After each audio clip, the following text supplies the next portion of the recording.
Warahmatullahi wabarakatuh. Alhamdulillahirabbil alamin. Sholatu wassalamu ala asrofil anbiya wal mursalin. Yang kedua, perlu kami sampaikan kepada rekan-rekan sekalian bahwasanya pemerintah Kabupaten Aceh Tamiang di tahun 2023 ini akan melaksanakan seleksi P3K, yaitu untuk jabatan guru, tenaga pendidikan dan teknis. Dapat kami sampaikan kepada rekan-rekan sekalian bahwasannya informasi yang dibuka di tahun ini sekitar 700 formasi, dan perlu kami sampaikan juga bahwasannya untuk formasi P3K tahun 2023 ini dibuka untuk formasi tenaga non ASN, kemudian formasi umum dan formasi disabilitas. Dapat kami sampaikan untuk yang tenaga non ASN adalah untuk tenaga XK2, karena sampai sekarang masih ada beberapa tenaga honorer kita XK2 yang sampai sekarang belum terangkat sebagai ASN. Kemudian tenaga non ASN itu tenaga honorer yang bekerja di lingkungan instansi pemerintah Kabupaten Aceh Tamiang. Sedangkan yang formasi umum itu adalah mereka ya tenaga-tenaga profesional yang bekerja di instansi swasta tetapi memiliki pengalaman kerja sebagaimana ketentuan di dalam Permenpan tentang pelaksanaan P3K. Jadi Bapak Ibu sekalian, dapat kami sampaikan apabila ada pihak yang bertanya kepada kita, itulah informasi yang bisa kita sampaikan.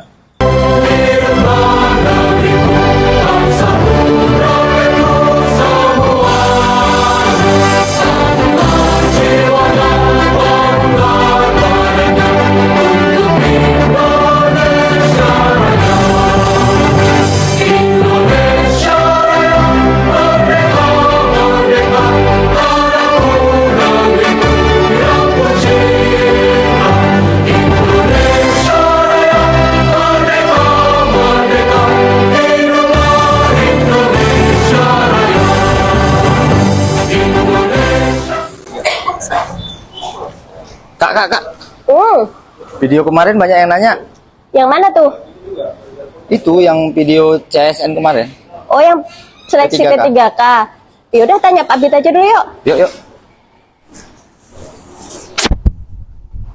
Ya, Pak Bit. Yuk. Pak Bit. Ini yang kemarin YouTube kita banyak pertanyaan yang ditulis di kolom komentar Pak Bit. Apa itu? Nih ya, kami bacain dari yang pertama dulu ya. Dari Fajariah Agustini 2728 nih. Salut buat tim BKPSDM yang telah melahirkan wadah untuk menambah informasi terkait dengan kepegawaian, khususnya mengenai tes P3K. Nah, yang jadi bahan pertanyaan terkait hasil tes P3K yang lalu, ini contoh kasusnya. Dari hasil seleksi tersebut, ada non-ASN yang nilainya dari ketiga kriteria tersebut lebih tinggi dari nilai yang diperoleh oleh THK 2. Tapi sangat disayangkan, akhirnya THK 2 yang lulus akhirnya THK 2 yang lulus. Berarti apa yang Bapak sampaikan dalam video tadi bahwa yang dinyatakan lulus adalah yang nilainya lebih tinggi dari seluruh kriteria tidak sesuai dengan kenyataan yang ada ya. Apakah ada pertimbangan teknis lainnya? Ini mohon klarifikasinya. Ini banyak juga yang tanya dengan pertanyaan yang sama ya. Ini Pak Bit. Jadi mungkin itu dulu yang ini. Baik, terima kasih atas atas komentar dari siapa Ibu Fajariah Agustini. Oh ya. Jadi kaitan dengan seperti yang disampaikan oleh Ibu tadi ya, bahwasannya memang terkait untuk seleksi tahun 2020 formasi P3K tahun 2022 memang ada kebijakan dari Menpan, yaitu yang dituangkan dalam Permenpan 571, yaitu dalam rangka optimalisasi terhadap jabatan yang kosong, karena secara nasional memang tingkat kelulusan untuk formasi tenaga teknis pada tahun 2002 sangat rendah, sehingga pemerintah mengambil kebijakan melalui Permenpan 571 tersebut yang apa namanya memberikan optimalisasi terhadap hasil seleksi untuk yang apa namanya yang kompetensi teknis, dengan catatan memang yang diprioritaskan itu adalah tenaga SK2, baru selanjutnya tenaga non ASN. Jadi walaupun di dalam apa namanya rankingan ternyata tenaga non ASN itu lebih rendah, tetapi dengan adanya Kemenpan tersebut memang yang diprioritaskan terlebih dahulu tenaga tenaga XK2 dulu. THK2 ya. Baru tenaga non ASN seperti itu. Itu merupakan kebijakan nasional. Memang kebijakan nasional semuanya, nggak cuma di Tamiang aja. Di Tamiang tapi seluruh Indonesia. Dan itu udah sistem yang ini Pak Dit ya. Jadi waktu perankingan itu sudah apa namanya by system ya, tidak ada campur tangan kita, apalagi BKPSDM tidak ada. Ya, itu memang sudah sistem. Begitu dia terdata sebagai XK2 maka secara otomatis langsung naik peringkatnya ya, walaupun nilainya lebih rendah dari yang lain. Dari yang untuk memenuhi formasi yang kosong tadi. Terus ini ada pertanyaan dari Siti Aida. Assalamualaikum Pak, untuk teknis kami ini masih banyak Pak yang berpendidikan SMA sederajat. Jadi tolonglah Pak diperjuangkan juga untuk pendidikan SLTA tersebut. Terima kasih sebelumnya buat Bapak dan Ibu. Terima kasih saya dari Siti Aida. Ya. Memang apa namanya yang jadi kendala ketika memang banyak tenaga honorer kita ini yang kualifikasi pendidikan SMA. Masih SMA. Jadi sesuai dengan apa namanya PP 49 tahun 2018 itu memang untuk P3K itu memang kan jabatan fungsional. Sementara jabatan fungsional itu kan memang kebanyakan itu kualifikasi pendidikan itu adalah S1 atau sarjana. Jadi hanya ada beberapa jabatan memang yang bisa diisi. Jadi tidak semua jabatan bisa diisi oleh SMA. oleh pendidikan yang kualifikasi pendidikan SMA gitu.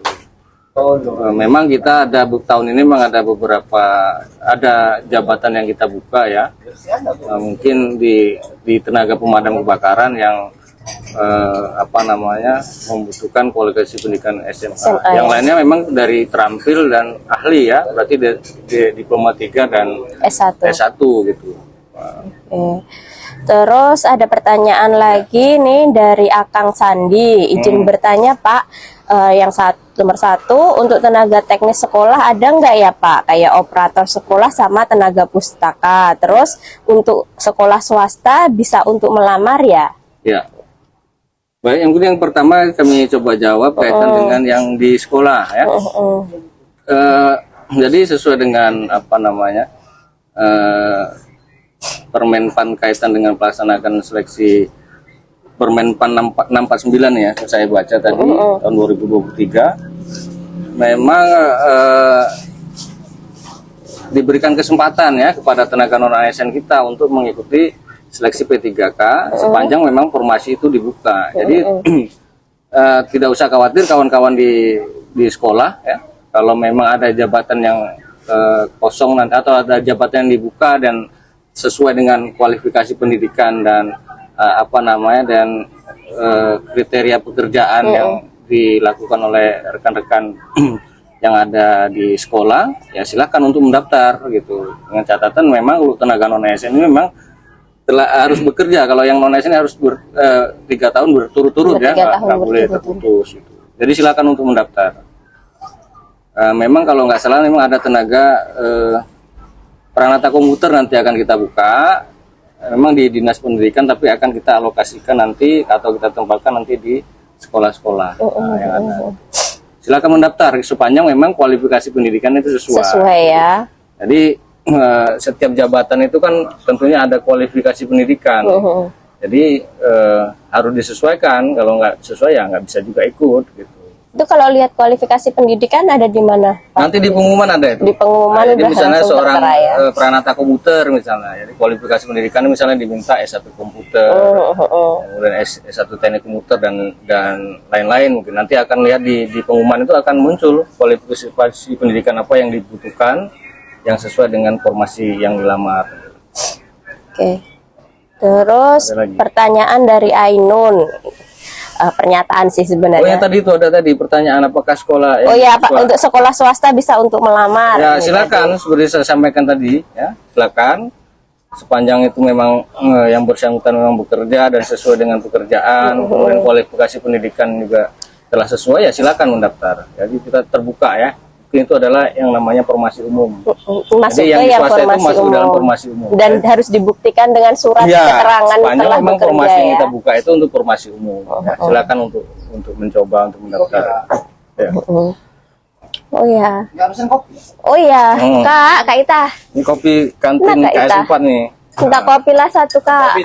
Izin, ini ada pertanyaan dari Hmm. Rino yang Apa ya? langsung Kopi mix enggak ada? Indo cappuccino aja. biasa kan tenaga kesehatan yang bisa mendaftarkan untuk tahun lalu yang terdaftar di SIDMK. Ya.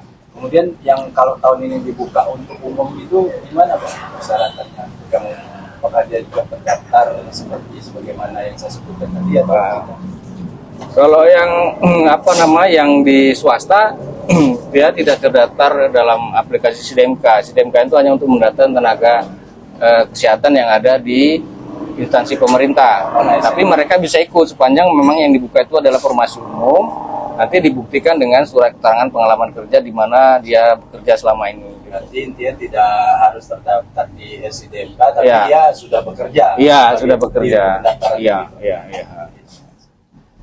Oke. Ini pertanyaan dari Ainun, Pak Bit. Nah, itu. Tenaga ADM untuk di Aceh Tamiang per September diadain dong, Pak, biar berimbang dengan jumlah tenaga kesehatan dan tendik. Ada Pak Ibit ya yang Ada. Jadi teknis tenaga ya? ADM itu kalau di di jabatan teknis, Teknis ya, ada kita maksudnya. buka, ya. Mungkin ada berapa ratus Pak Didi Untuk teknis? teknis ada 200. Nah, ada 200. 200. Ada 200. Keseluruhan. Keseluruhannya ada 200 formasi. Ya silakan. Ya itu seperti saya sampaikan tadi, sepanjang memang kualifikasi pendidikannya sesuai dengan formasi yang atau kualifikasi pendidikan yang dipersyaratkan di dalam formasi tersebut. Berarti ada Ainun tadi juga mengatakan beri kesempatan untuk Ya. SMA ikut seleksi. Nah, Ya. selama ininya kualifikasi pendidikannya ada yang Ya. SMA bisa juga Ya, tetap ya, ya, Pak bisa Bit ya. Terus ada dari Samsiah, semoga ada P3K untuk TK guru yang swasta. Nah, ini gimana, Pak? Yang swasta pun juga boleh ikut, dengan catatan kalau yang di swasta itu kan nanti kan ada namanya formasi umum ya. Jadi sepanjang dia terdata di data Dapodik dan pengalaman kerja itu selama 3 tahun ya kalau guru, ya silakan mereka mendaftar itu. Penting formasinya ada, kualifikasi pendidikan juga ada, dan perlu saya sampaikan memang untuk yang guru memang kualifikasi pendidikan harus sarjana. Sarjana ya. Jadi kalau diploma ataupun masih SMA ya nggak bisa ikut. Pertanyaannya sama dengan Julia Priani, ini sama juga TK swasta. Kemudian dari Syafruddin, Assalamualaikum Pak, kami masih banyak tamatan SMA dan gimana nasib honor yang kedua, mohon petunjuknya. Memang sampai sekarang itulah seperti saya sampaikan tadi, kita kendalanya ketika kita membuka formasi dan kita tidak bisa membuka yang kualifikasi pendidikan SMA, memang agak susah, memang kendalanya seperti itu. Karena memang Sampai udah sekarang belum ada aturan. kebijakan ya. Memang ada jabatan fungsional itu rata-rata memang kualifikasi pendidikan diploma atau Diploma S1 atau atau sarjana. Oke. Itu masalahnya. Ini ada yang komen juga, tapi bukan pertanyaan. Dari Vira KSP. Next, kalau buat lagi disponsori oleh Pia Picah by Vira Harahap. Sukses selalu buat BKPSDM Kabupaten Aceh Tamiang. Dah masuk endorse nih, Rep. Terima kasih. Dari Pia Picah. Kita tunggu ya nanti. Oke, ini dari Akang Sandi lagi, Pak Bit. Izin bertanya untuk kaitannya dengan akun, apakah buat akun baru lagi atau bisa pakai akun yang lama? Ya, jadi harus buat akun yang baru ya. dengan akun yang baru, daftarnya tetap di SSCASN. Jadi yang perlu diperhatikan memang administrasi untuk pendaftaran itu memang yang pertama itu adalah KTP. KTP itu syarat buat aku. Kalau nggak ada KTP, surat keterangan pendudukan dari Capil ya. Oke. Terus dari Muhammad Guntur, kalau tenaga kesehatan yang bekerja di rumah sakit swasta, pengalaman pertama 2 tahun, setelah itu resign dan saat ini bekerja di rumah sakit lain tapi masih 1 tahun, itu bagaimana? Ya, seperti saya sampaikan tadi, kalau memang akumulasinya cukup 3 tahun atau seperti yang dipersyaratkan dalam pengumuman nanti, ya silahkan. Yang penting masa kerja atau masa pengalaman kerjanya itu mencukupi. Gitu. Kalau hitungannya masih 2 tahun 6 bulan, ya nanti nggak bisa ya. Hitungannya pada saat dia mendaftar. Berarti 2 + 1, kalau memang ya, pas 1 bisa ya 3 tahun Pak Bit. Nah, kalau selama masa dia daftar ke tempat lain itu ada jarak waktunya, misalnya keluar di bulan April 2020, kemudian daftar ke tempat lainnya, keterimanya baru di bulan Januari 2023, itu gimana? Ya nanti kan akan dihitung, akan kita hitung nanti akumulasi masa kerja dia cukup nggak? Berarti nggak harus dia bersambung gitu? Enggak. Kecuali kalau yang di swasta nggak ada masalah, tetapi kalau yang tenaga non ASN itu harus berturut-turut ya, nggak boleh terputus. Harus berturut-turut ya. Terus ada Yunita Eviliana, banyak Pak Bit. Ini lebih ke pernyataan sih, Pak. Tolong dong yang udah lama mengabdi sampai 10 tahun ke atas dikasih poin. Itu Ya, itu kita nggak bisa kasih poin ya. namanya itu afirmasi ya. Itu namanya dengan istilahnya itu afirmasi. Jadi kita sampai sekarang memang belum belum mendapat tentang jenis afirmasi ya. Kalau kesehatan tahun lalu memang ada afirmasi terkait masa usia, kemudian masa kerja ya. Tapi tahun ini kita yang untuk kesehatan belum. Ya. Dan yang teknisnya afirmasi kalau ada sertifikat yang merupakan syarat wajib, ya itu bisa, atau kalau di dalam Permen PAN 650 ada persyaratan wajib dan sertifikat kompetensi sebagai penambahan nilai. Di situ dia nanti. Oh, kalau punya ini ya sertifikat kompetensi bisa untuk nambah poin ya. Nilai teknis. Oke. Terus ada beberapa komen-komen lagi, tapi bukan pertanyaan sih Pak Bit. Bawia Ramiko, alhamdulillah. Terus dari Mas Aditya Pramono, keren Kak Sofi, ini teman di ASN Academy kemarin. Kami sama-sama bikin podcast ASN Bersuara kemarin. Terus ada pertanyaan terakhir, Irham Platipus, ini berapa formasi kesehatan di Aceh Tamiang? Berapa Pak Bit kira-kira untuk yang tahun ini? Nanti lihat aja di pengumuman. Oh, di pengumuman ada ya. Intinya ada untuk kesehatan. Kita tunggu pengumumannya. Oke, kayaknya kalau yang di kolom komentar YouTube itu sih, cuman seneng juga kita ya. Berarti banyak teman-teman yang dengerin podcast kita dan bertanya di sini. Masa dia pesan sponsor. Oh ya, kemarin ada juga pertanyaan dari temen di luar kolom komentar. Kalau misalnya dulu dia pernah bekerja jadi tenaga honorer, tapi selesai di tahun 2019 kalau nggak salah, itu masih bisa daftar lagi. Di formasi nanti tidak akan dapat dikategorikan sebagai non ASN jadinya. Berarti daftarnya di formasi umum ya, formasi umum. Cuman kan dengan catatan memang dia mengundurkan diri itu atau diberhentikan itu karena apa gitu.